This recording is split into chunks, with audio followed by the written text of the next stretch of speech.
Hi అండి, నమస్తే. Welcome back to Ganasri recipes.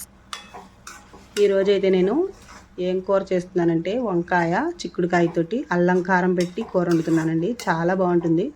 ఇందులో ఉల్లిపాయలు కానీ మసాలాలు కానీ ఏమీ ఉండవు. టేస్ట్ అయితే తినాల్సిందే. తింటే కానీ రుచి తెలియదు. తప్పకుండా ఈ రెసిపీని మీరు కూడా ట్రై చేసి చూడండి.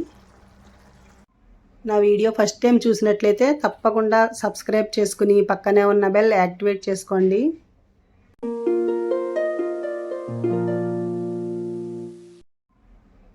ఈ కూర చేయడానికి ఇలా పెద్ద వంకాయ ఒకటి, ఒక 5-6 పచ్చిమిర్చి, అలాగే కొద్దిగా చిక్కుడుకాయలు, ఒక టమాటో తీసుకున్నాను. ఇప్పుడు మిక్సీ జార్ తీసుకుని ఒక 2 అంగుళాల అల్లం ముక్క వేసుకోవాలి. చిన్న చిన్న ముక్కలుగా కట్ చేసి వేసుకుని 4-5 పచ్చిమిర్చి వేయాలి. ఇవన్నీ ముందు మనం పేస్ట్ చేసుకుని రెడీగా పెట్టుకోవాలన్నమాట. అలాగే ఇందులోకి కొత్తిమీర వేసుకోవాలి. 1 కప్పు వరకు కొత్తిమీర వేసుకోండి. కొద్దిగా జీలకర్ర వేసుకోండి.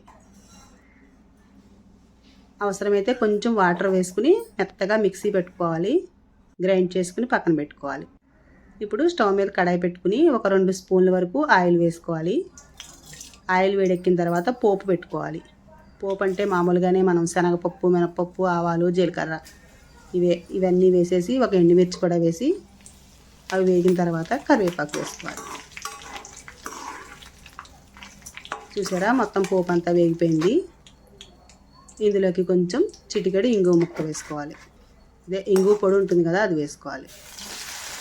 ఇప్పుడు ముందుగా కట్ చేసి పెట్టుకున్న వంకాయ ముక్కలు వేసుకోవాలి.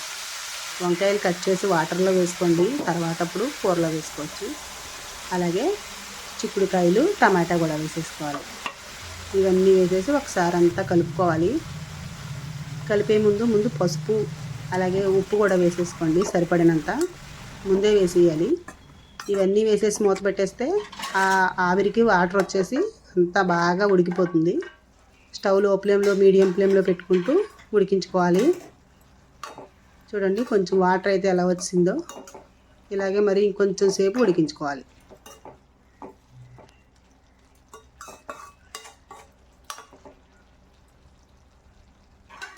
ఇప్పుడైతే మూత తీసి చూద్దాము. మూత పెట్టుకుంటేనే తొందరగా ఉడుకుతుంది. చూడండి, ఆల్మోస్ట్ సగం పై వరకు ఉడికిపోయాయి. ఇలా ఉడికితే సరిపోతుంది. ఇప్పుడు ఇందులోకి ముందుగా రెడీ చేసి పెట్టుకున్న అల్లం కారం ఉంది కదా, అది వేసుకోవాలి.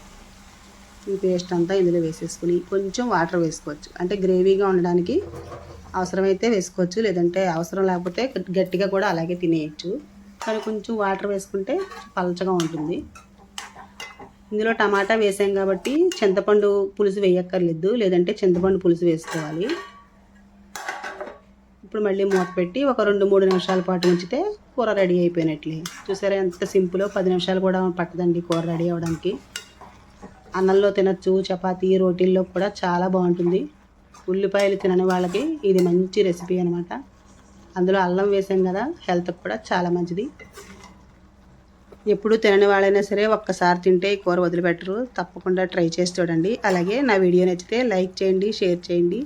ఫస్ట్ టైం నా ఛానల్ చూసినట్లయితే గణశ్రీ రెసిపీస్ ఛానల్ ఇంకా మరిన్ని మంచి మంచి వెరైటీ రెసిపీస్ కోసం సబ్స్క్రైబ్ చేసుకోవడం మర్చిపోకండి. Thank you for watching.